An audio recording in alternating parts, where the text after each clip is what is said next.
वक्त एक बड़ी खबर आपको हम बता दें, इजराइल ईरान जंग के बीच ब्रिटेन की अपील, जंग छोड़ बातचीत करे ईरान। ब्रिटेन के पीएम की ओर से कहा गया है कि जंग से पीछे हटे और बातचीत करे ईरान, कूटनीति से समस्या का समाधान निकाले ईरान।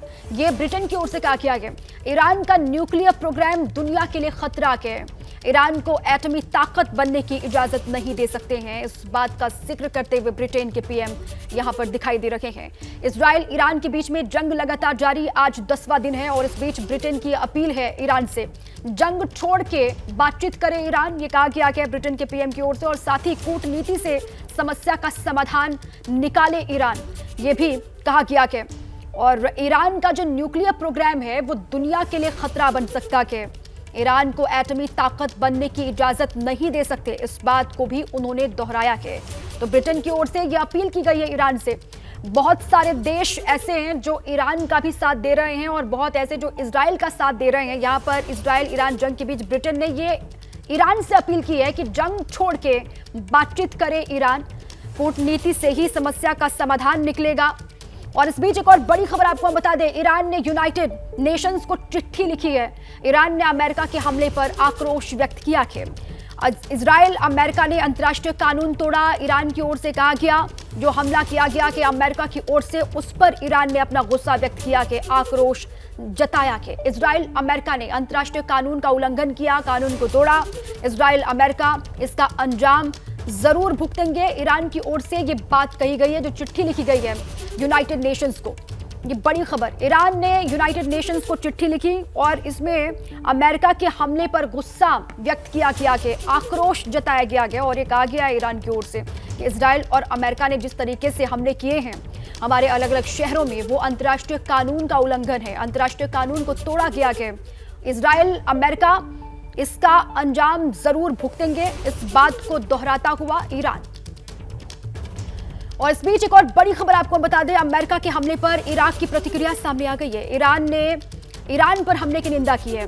इराक की ओर से यह प्रतिक्रिया सामने आई है, जहां पर ईरान पर जो हमला हुआ कि उसकी निंदा की गई है इराक की ओर से। हमले से क्षेत्रीय शांति भंग होगी, ये इराक ने बात कही है।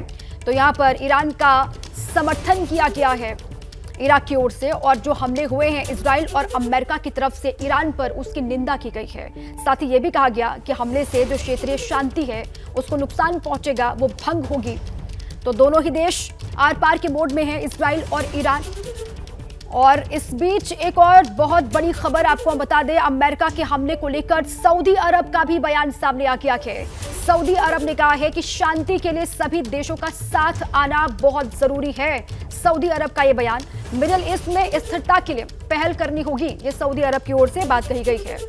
ये बड़ी खबर, अमेरिका के हमले को लेकर सऊदी अरब का ये बड़ा बयान है। अमेरिका ने जो अटैक किया ईरान पर, उसके बाद ये बयान सऊदी अरब का और भी महत्वपूर्ण हो जाता है। ये कहा गया है कि शांति के लिए सभी देशों का साथ आना इस वक्त बहुत जरूरी है, और साथ ही मिडिल ईस्ट में स्थिरता के लिए पहल करना होगा और पहल करने की आवश्यकता के इस वक्त सऊदी अरब का ये बयान। आज 10वां दिन ईरान इजराइल के बीच में जंग लगातार जारी है। दोनों ही एक दूसरे के अलग अलग शहरों पर लगातार हवाई हमले कर रहे हैं। भारी नुकसान हुआ है इजराइल और ईरान में, और इस बीच सऊदी अरब का ये बड़ा बयान है जो दिया गया है।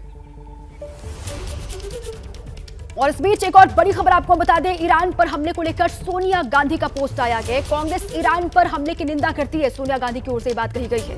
इससे युद्ध और भड़कने की आशंका बढ़ी। सोनिया गांधी ने कहा क्षेत्रीय स्थिरता को खतरे में डालकर सैन्य कार्रवाई हो रही है और ईरान में सुनियोजित तरीके से हत्या की जा रही है। सोनिया गांधी की ओर से ये पोस्ट किया गया है। तो कांग्रेस पार्टी ने ईरान पर हमले की निंदा की है, और जिस तरीके से वहां पर हमले हो रखे हैं उसके बाद ये कहा गया है सोनिया गांधी की ओर से कि इससे युद्ध और भी भड़कने की आशंका है। क्षेत्रीय जो स्थिरता है वो खतरे में इससे पड़ सकता है, और ये सैन्य कार्रवाई जो वहां पर हो रही है वो इसी मंशा से, इसी मकसद से की जा रही है कि क्षेत्रीय स्थिरता को भंग किया जा सके। ईरान में सुनियोजित तरीके से हत्याएं हो रही हैं, वहां पर जो सिविलियंस हैं उनको निशाने पर लिया जा रहा है। सोनिया गांधी की ओर से ये पोस्ट किया गया, और उन्होंने एक बार फिर से ये साफ किया है कि इस युद्ध में, इस जंग में कांग्रेस पार्टी ईरान के साथ खड़ी है।